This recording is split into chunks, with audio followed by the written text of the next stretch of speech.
Hey, welcome to @Ping for another week here. We got a couple video submissions. Let's start with those. Hey, Ping. Jonathan from Tennessee here. So I've got this theory, and it might be complete BS. I don't know. I want your thoughts on it. Jason Anderson, Mr. Consistent from I don't know, 2015 or 16. The guy's always on the podium, wins a title in 2018 with his consistency.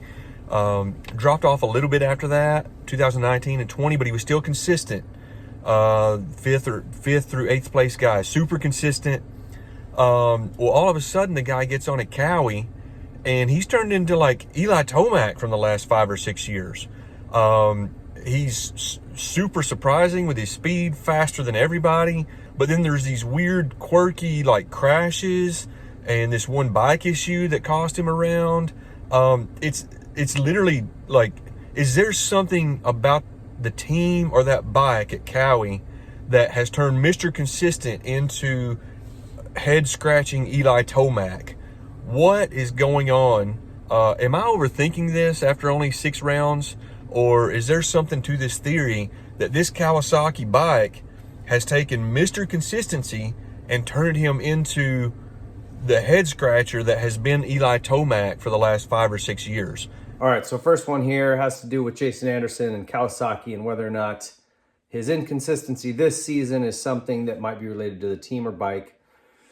And I don't think so. I think it's just too early to say that. I get what you're saying. There are some similarities if you're looking at results, but a lot of that stuff has not been Jason Anderson's fault. I think that there's just been some random kind of racing stuff that's happened, and outside of those couple of rounds, he's been pretty consistent, and obviously a couple of wins now. I think it's just too early to say that it could be something with Kawasaki or the bike. He seems to be happy on that thing. The radiator issue is pretty fluke. But, all these guys have a failure or something goes sideways every once in a while. Honda just had Chase's wheel taco. I just don't think you can pin that on it. I think that's reaching. So, overthinking it a little bit. But I appreciate the letter or the video, Jonathan. I just appreciate the video sent in. So thanks for that, man. Second one comes in from my buddy Landon Hicks. Let's listen. David Pingree, quick question for you. The Canadian series this year is going to allow the Americans to run 252 strokes again. Finally. So are we going to see some quality riders up here? All right, Landon. So they are letting Americans ride the 252 strokes again up in Canada this year. I didn't know that. That's interesting.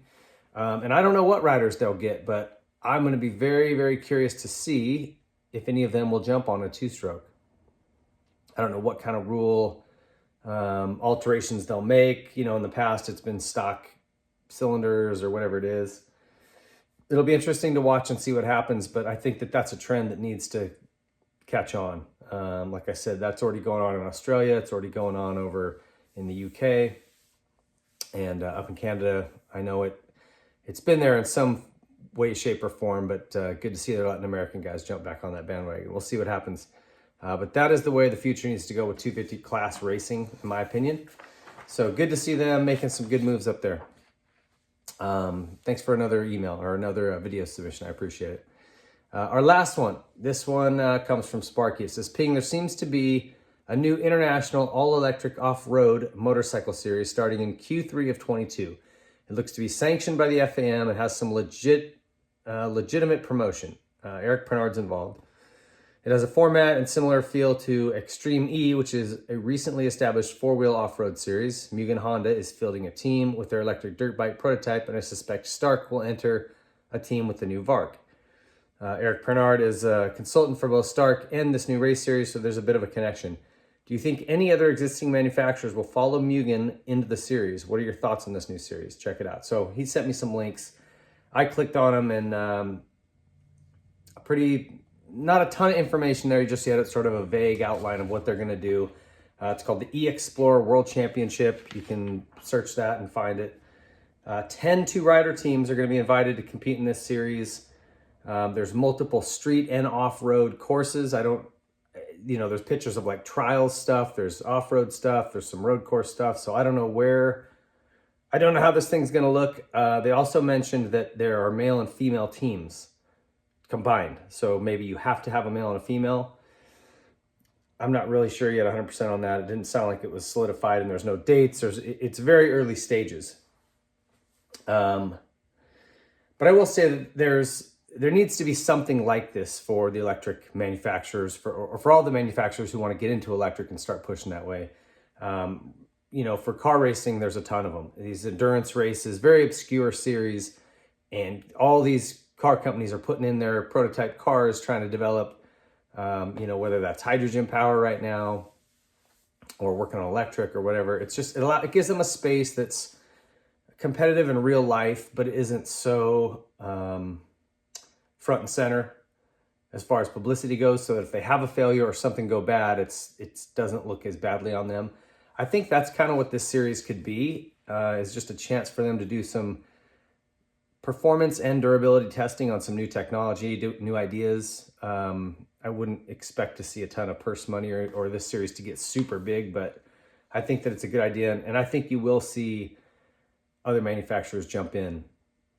But it'll be curious to me to see if the manufacturers do it themselves. Like, does Yamaha dive in, or do they use Fantic or like some other company that they're sort of affiliated with and say, hey, we'll give you the tech, you guys go run this team, we'll fund it. We just don't want Yamaha's name to be on it until it's finished product. There's a lot of legal stuff for those reasons and marketing issues and stuff. So anyway, it'll be interesting to me to see who jumps in with their names on it or jumps in with an affiliate, or how that works. But I think it's going to be interesting, and they need a place to go test this stuff and start developing it. Obviously, it's coming quicker than I thought. So we'll keep an eye on that series, and you can, like I said, just throw a Google search in for the letter XPLORER World Championship. It's an FIM sanctioned series, so not a ton of information, but something worth keeping an eye on. Appreciate everybody sending in their letters and videos, especially the video submissions. I love it. Keep it up. The written version should be up soon, of a column that's more just free form, and we'll keep doing question and answers here. So send them in. I'll answer what I can. Thanks, guys.